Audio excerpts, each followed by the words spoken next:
Nautical Tales and Nature Trails, Recreation in Southeastern Connecticut and Southern Rhode Island, is pleased to welcome you to another fun-filled episode.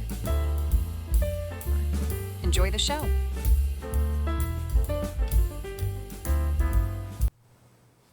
Ahoy there, and welcome to Nautical Tales and Nature Trails, Recreation in Southeastern Connecticut and Southern Rhode Island. My name is Will Morrissey, and I'll be your host as we explore this region. My wife, Bridget, is a realtor in the area, and she travels up and down the coast from Old Lyme to Charlestown. She zigzags from Mystic to Mashantucket to Uncasville. She's all over the place, and she loves doing the back roads because she hates doing I-95. Can you blame her?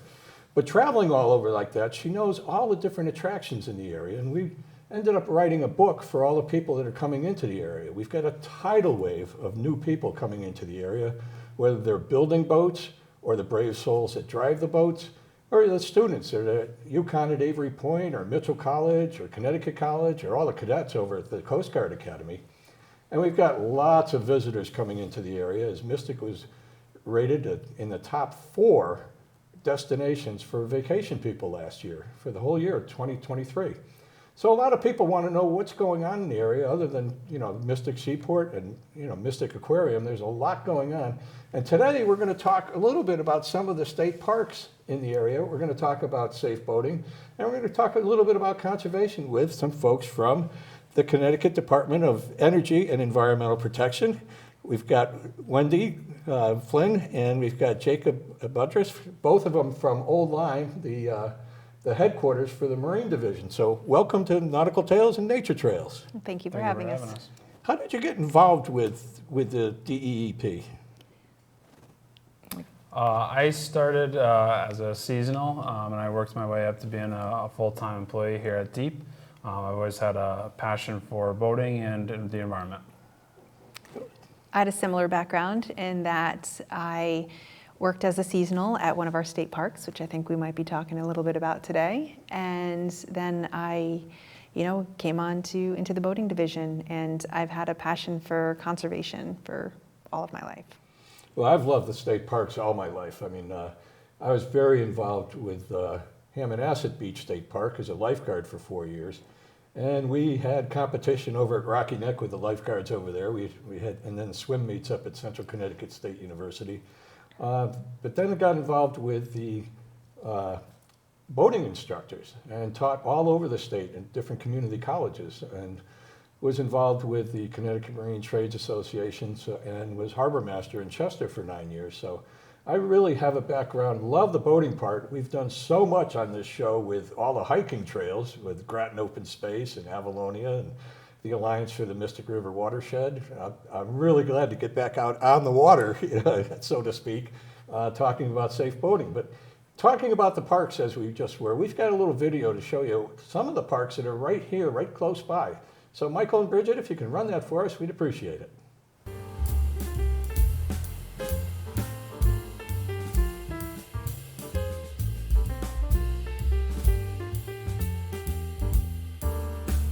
It's close by, and as I mentioned, it's one of our premier state beaches. It also has great campgrounds, and a lot of people like to come there and enjoy themselves a little bit, and it's a great place for watching nature. We've got a lot of people that like the birds. We had a show a couple of weeks ago about the Connecticut Audubon Society, but we want to make sure that people know that there are places to go swimming, go camping, have a good time having outdoor activity, and Rocky Neck is one of those.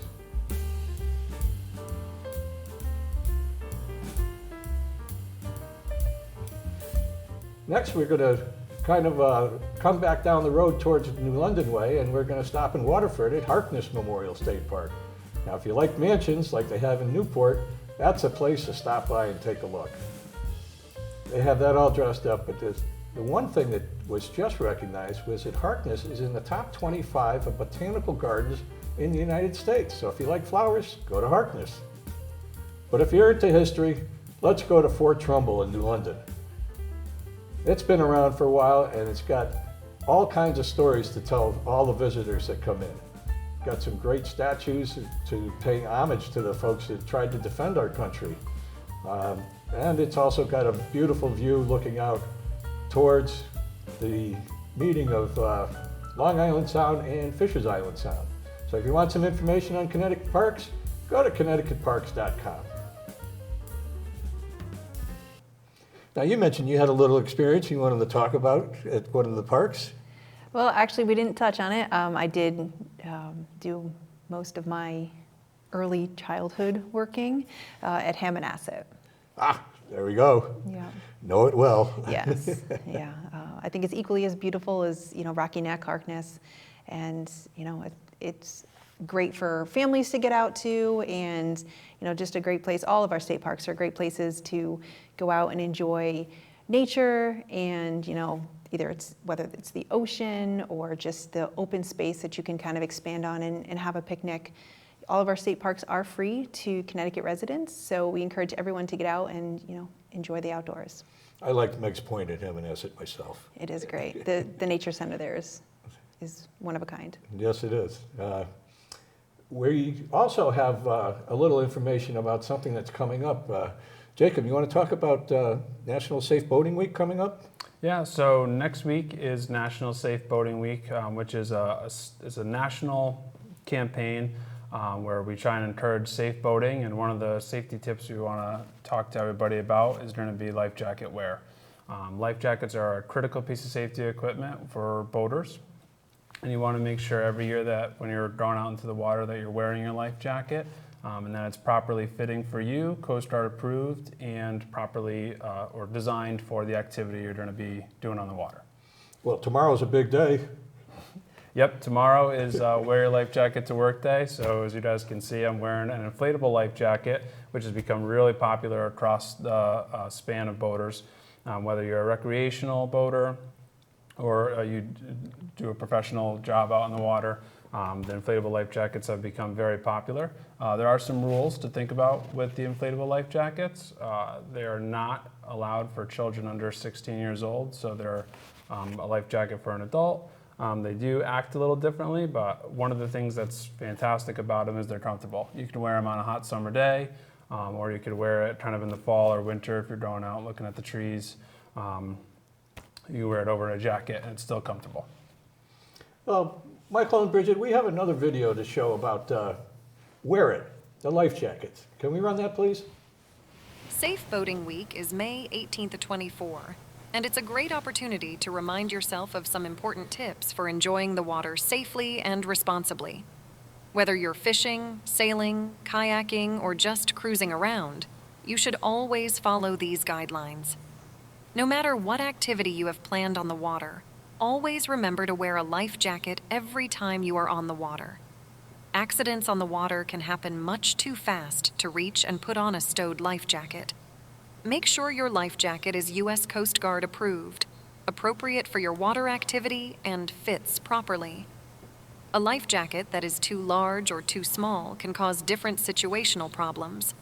Know the latest marine weather forecast prior to going out, and keep a regular check for changing conditions. The weather can change quickly on the water, and you don't want to be caught in a storm or strong winds. Check the local radio, TV, or online sources for updates and warnings. File a float plan with someone you trust that includes details about the trip, boat, persons, towing or trailer vehicle, communication equipment, and emergency contacts. A float plan is a document that tells someone where you are going, how long you will be gone, and what to do if they don't hear from you. It can help rescuers locate you in case of an emergency. You can download a float plan template from the U.S. Coast Guard website or use a mobile app. Know the rules of the road, such as operator's responsibility, maintaining a proper lookout, safe speed, crossing, meeting head-on, and overtaking situations. Know what's going on around you at all times, and always travel at safe speeds for the environment. The rules of the road are the navigation rules that govern how vessels should interact with each other to avoid collisions and accidents. You can learn more about them from the U.S. Coast Guard website or take a boating safety course. By following these tips, you can have a fun and safe boating week. Remember, you are responsible for your own safety and the safety of others on the water. be prepared, be smart, and be courteous. Happy boating. Now that's a good message, and I was telling Michael on the way in here that a lot of times I'll look at the cars to see if there's a bumper sticker or something about the company that we're going to be interviewing. I didn't need that today.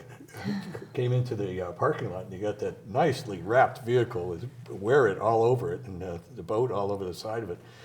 Do you go and do presentations to tell people about safe boating and wearing a life jacket? Yes, actually the vehicle you saw is our education and outreach vehicle. So we take that vehicle all across the state doing different boating events, whether it's teaching people how to canoe and kayak.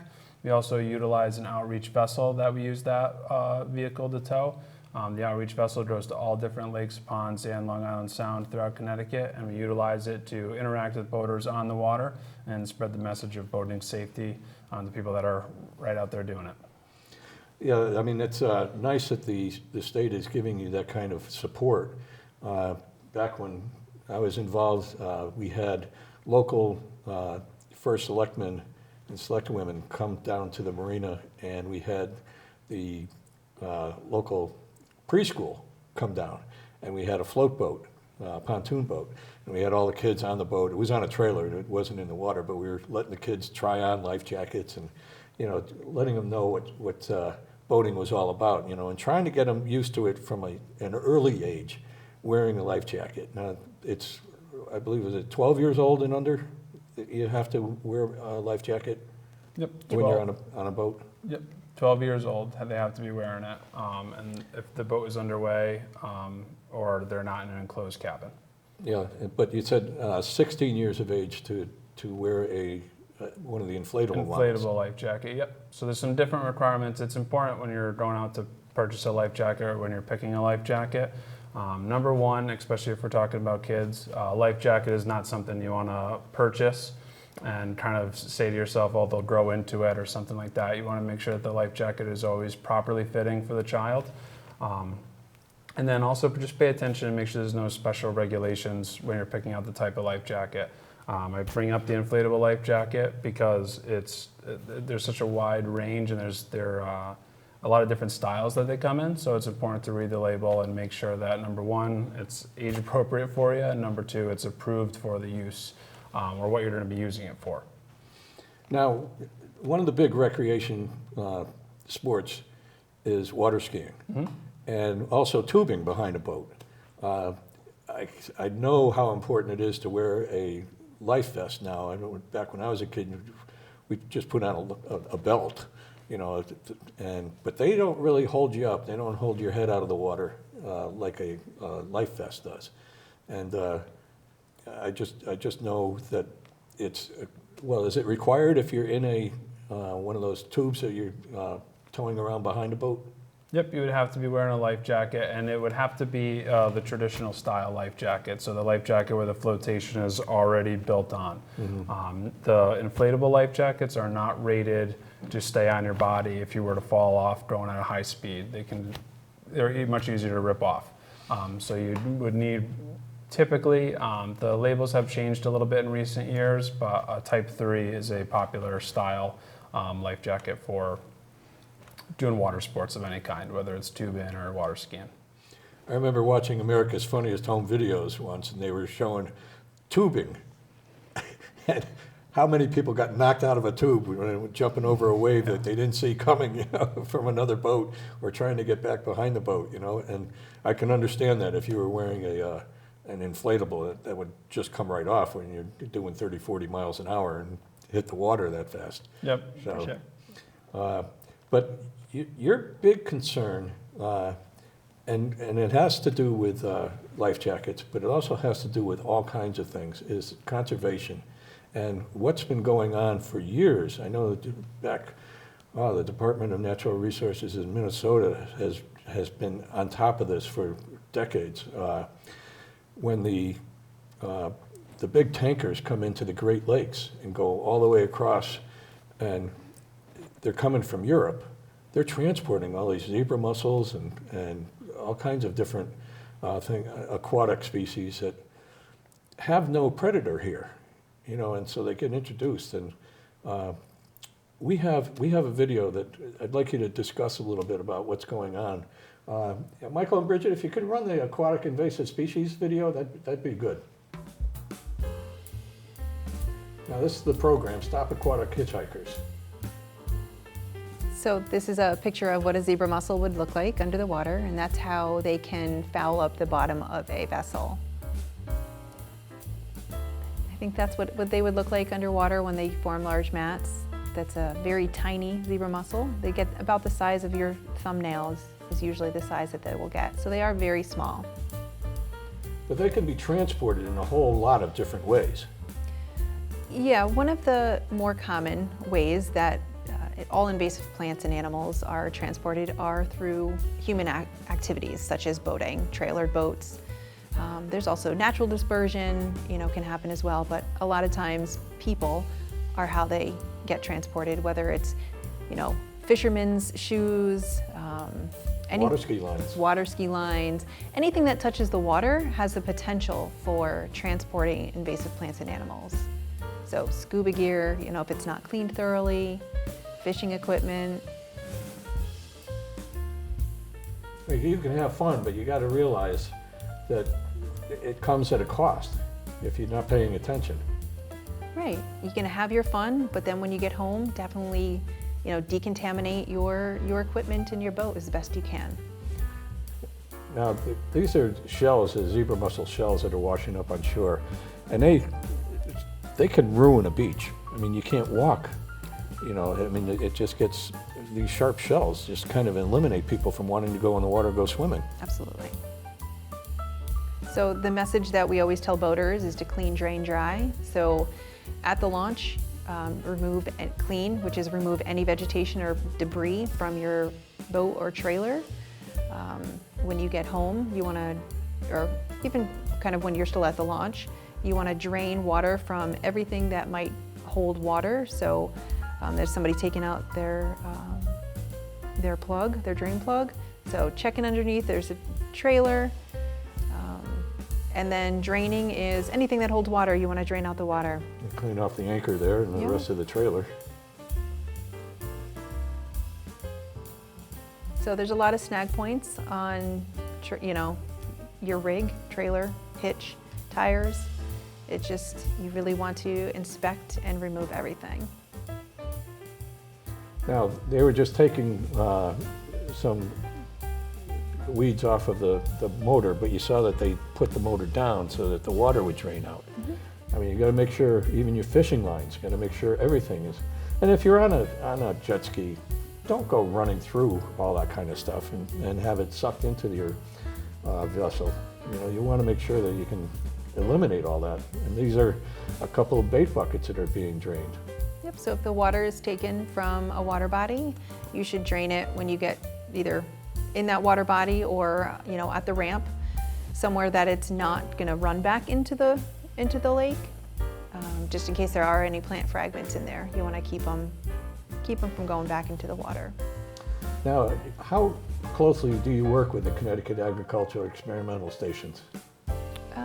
I would say that I speak with them probably every other week on some kind of topic, whether it's a new infestation or just coordinating our efforts on outreach events. Now, when you say coordinating events, what events are coming up, or have you just recently had? What did we work with them recently? Or is that mostly out of the CAES office? So the CAES, the Office of Invasive Species, they do a lot of the research to go and identify what plant is in a water body. So recently there's, you know, the uptick of hydrilla. So that is one of our focuses this year. And well, it has been for a couple of years, but their team, the CAES team, goes out and looks for all invasive plants. So we have milfoils, we have fanwort, hydrilla, and there's a bunch more. But they, you know, do their best to kind of identify where they are. Then we get notified of where they are, and you know, we put our efforts on, whether it's our social media or our boating education assistants who go to our state boat launches. We also have aquatic invasive species monitors. whether there's some volunteer, there's some paid, and they're out and about, talking to boaters about preventing the spread of invasive species. Now, I mentioned having the preschoolers, and do you go to different schools and present there, or does the state provide instruction like that? We don't typically go to schools unless we're invited. If we're invited, of course, we'll go. We're participating with the Safe Kids organization up in Hartford. We are going up there, and we're going to talk about all clean and safe boating practices, mostly life jackets, because in the summertime, kids want to get in the water, and if they don't know how to swim, they should always wear a life jacket. But any event that we're invited to, we try our best to show up at, and if they ask us to talk about invasive species, they'll get invasive species, but they'll also get a life jacket talk too. So, our boating team talks clean and safe boating practices wherever we can go. Well, I think Connecticut is kind of lucky in that it is mostly a shoreline state. You've got these inland states that I mentioned, the Great Lakes, but you also have the Mississippi River and some rivers out west that go into and out of a bunch of different states. And they're coming from out of the country, and they're the ones that are bringing these invasive species with them. And so, Connecticut does have a problem, that they are addressing very well.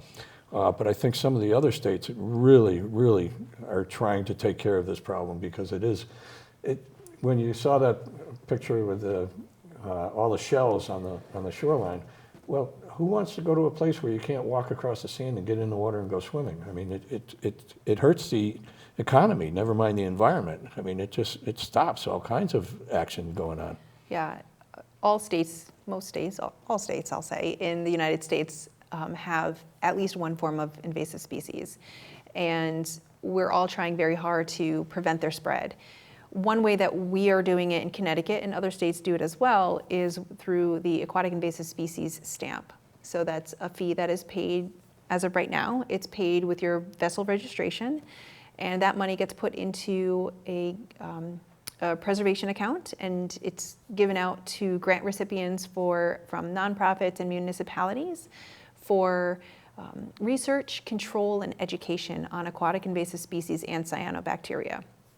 So we actually just finished a grant cycle, so all of our applicants will be starting their projects this summer, which is great news. Some of that is, like I said, the volunteers or paid staff that do invasive species launch monitoring. So they're talking to boaters about clean and safe boating practices, direct interaction so they they can prevent the spread of transporting. Like I said, hydrilla is one of our top priorities this year. Now, you mentioned volunteers. A lot of the different nonprofits that come in here and are on our show talking about the nature trails and, Denison, Pequot Seapost Nature Center, and we've had some fun, but everybody wants volunteers. How do you volunteer, and what kind of different volunteers are you looking for? So our volunteers typically work through their lake association or whatever, or water body association that they're connected with. They come to a 2.5 hour training with us. Right now it's virtual. We've done a couple already this summer, or this spring. We have a couple more set up for the summer. And after that, they go and they can, interact with boaters. The training they receive is just a general knowledge of invasive species in general, and then how to interact with the boater, how to do the inspection, whether the boater says no thank you, whether it says yes please, and you show them how to inspect their vessel, like how we saw in the video of how they were checking all the snag points. And then some people just say no, they don't want it, and that's okay. Sometimes you can give them a boater's guide, which has a lot of our information in it about invasive species and all of our other safety rules. We encourage all volunteers, anybody who wants to volunteer. It's good for, credits in high school, if you have to have community service credits as well. Well, I'm thrilled with the work that the Connecticut Department of Energy and Environmental Protection does. I remember when I was a lifeguard, it was hard to see my feet when I was, in 5 feet of water. Now it's crystal clear. It's such a difference and it's because of the people like you working, for the state, for all the people in the state to give us clean water. Well, there was a lot going on there about conservation, but this is going to be Safe Boating Week coming up. Jacob, you got anything that you want to tell us about any events, or how to let people know about Safe Boating Week coming up this week? Yeah, so Safe Boating Week is coming up. I would encourage everybody to wear their life jacket to work tomorrow if you can, and please tag us on our social media accounts. We're on Facebook, Instagram, and Twitter. Wendy is going to be training a few seasonals tomorrow, so they're all going to be wearing their life jackets while they're on their first day of work. And then I would just encourage everybody to get outside and enjoy the water, and just make sure you're doing it safely. This is the early part of the season, so this is a lot of people's first trips out into the water, so make sure you go through your safety equipment, make sure everything is in good shape, replace anything that needs to be replaced. Find yourself a life jacket. There are a ton of options out there. Find one that you're happy and comfortable wearing, not just keep it in your boat, and make sure you wear it. Another thing I just want to add too, if you're a paddler in this state right now, from October 1st to May 31st, so at the end of the month here, it is required that you wear your life jacket, not just have it with you. The reason we have that requirement is due to cold water. And cold water, we experience that obviously as the seasons change and the seasons get colder, the water does as well. And when we start to go into the summer season, where the air temperature is starting to warm up, the water temperatures don't always follow as quickly. And what that means is a lot of people are going to go out. It's going to be an 80-degree day. Like we're projected to have a couple of warm days next week. They're going to assume that, hey, I'm hot, I'm out boating, maybe I want to jump in the water or something.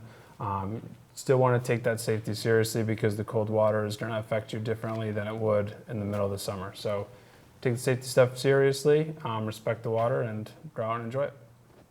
Definitely. I mean, that's been my motto. Go out and enjoy it. I've really enjoyed being on the water for a good part of my life, and having an asset that you mentioned, and just being in the boating community for a long time, and being involved with the safe boating effort from the Department of then Environmental Protection, but now the Department of Energy and Environmental Protection, and just really thrilled to have been a part of that. And I want to thank you both for coming in. I mean, I mentioned before, the half hours really just fly by. I do want to mention something that's coming up, and I'm thrilled that we're going to stay on boats for our next show, because as I mentioned before, we've had the Connecticut Audubon Society in here, and a beautiful show about birds, and the Denison Pequot Seapost Nature Center, and they brought in a live owl, and we had the taxidermy fox sitting up here on the table, and Dennis Main with the Avalonia Land Conservancy, and the Groton Open Space Association, and the Alliance for the Mystic River Watershed. But that's all hiking and all inland stuff. Our next show is the Sails Up for Cancer, taking part at the Mystic Shipyard. And so we're really looking forward to that. If you can, get down there and help support the Sails Up for Cancer organization, but you don't have to be in the regatta to have fun. You can go down there and listen to music, have some fun with all the food that they're going to have, a little contest going on, raffles. So Sails Up for Cancer is coming up at Mystic Shipyard pretty soon. That's it for now. We're going to let Bridget take us out, but have a great week, everybody. Be sure to subscribe to our YouTube channels at Mystic 2 Westerly and at SEC TV 1. Please join our group on Facebook and like my Facebook page. Let me explain Mystic to Westerly to you. Mystic is actually part Groton and part Stonington. Stonington Borough and Pawcatuck are also part of Stonington. 2 towns, 2 states make one community. Watch Hill and Misquamicut Beach are part of Westerly. Connecticut Route 2 starts in Pawcatuck, goes through North Stonington, into Ledyard, and Preston, to Norwich. It goes across the river into Uncasville, and more of New London County on its way to Hartford. New London County is also home to Waterford, East Lyme, Niantic, and Old Lyme. Basically, we enjoy living in southeastern Connecticut and southern Rhode Island. Thank you for watching Nautical Tales and Nature Trails. We hope you enjoyed it.